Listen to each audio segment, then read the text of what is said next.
Everyone, welcome to the show. I have a quick update for you guys about the MAGA woman named Abigail Jo Shry.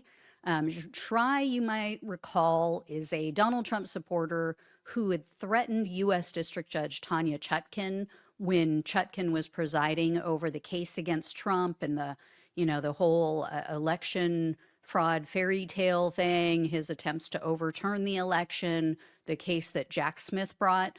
Well, this all happened back in August of 2023. If you don't remember this, she is a Texas resident, and Shry had called Chutkan's chambers, and she called her a stupid slave N-word. She, of course, didn't say N-word. She actually used the vile racist slur. And then Shry went on to say, quote, "You are in our sights. We want to kill you. If Trump doesn't get elected in 2024, we are coming to kill you. So tread lightly, bitch. You will be targeted personally, publicly, your family, all of it." So when federal agents showed up at her house to confront her about these threats, Shry said, "Oh, well, I didn't really mean it. And even if I did, it's my constitutional right to issue threats. The First Amendment gives me the right to threaten people." They like to talk about the First Amendment and how much they love it, and oh, I'm a First Amendment freak and I know all about the Constitution. Seems to be a difficult concept for MAGA to grasp, that no, you can't go around threatening people. So anyway, Shry also told the agents that if Democratic lawmaker Sheila Jackson Lee, who at the time, she's now deceased, sadly, but at the time she was a lawmaker in Texas, and Shry said that if she ever visited Shry's area, quote, "then we would need to worry." So she threatened Sheila Jackson Lee as well. And Shry had threatened all members of the LGBTQ plus community. So quintessential bigoted MAGA member.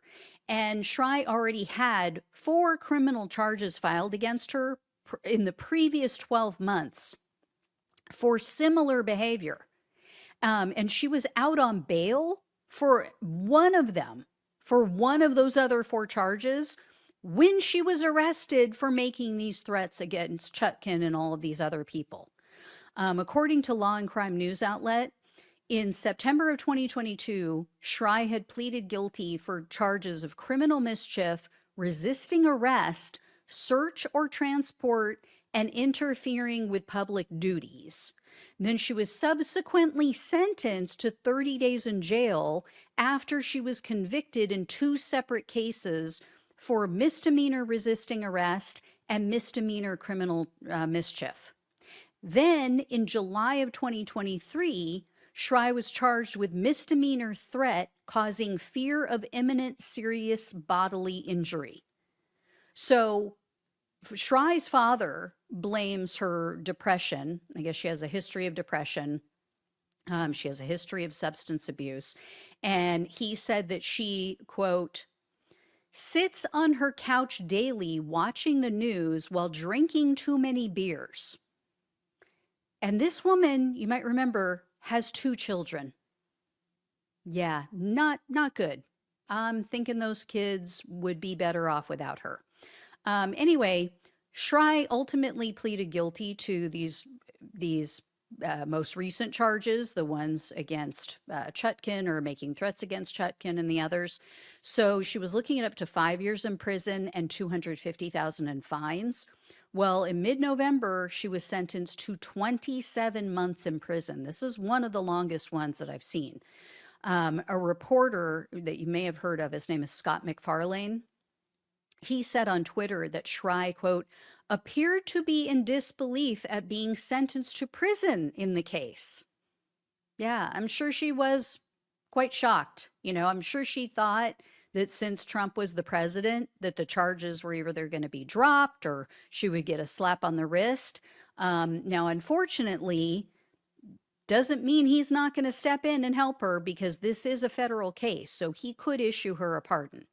And, given the fact that he's pardoning the worst of the worst in this country, I wouldn't put it past him. So I will keep an eye on that for you guys. But as of now, she's going to prison. She may already be there. They didn't take her into custody the day that she was sentenced. They said that she could, present herself at a later date to be put in prison. So she may be there right now. I'm not sure. We'll see. We'll see what Trump does. Like I said, I've said this in the past numerous times. This is like the theme. This is like the storyline of the movie Demolition Man, right? The bad guy let all of the other bad guys out of prison so that they could help him to put down any unrest or anybody who dared to go up against him and challenge him. This is exactly who Trump is. Dr. Cocteau or something like that. If you haven't seen the movie, go watch it. You'll see exactly what I mean.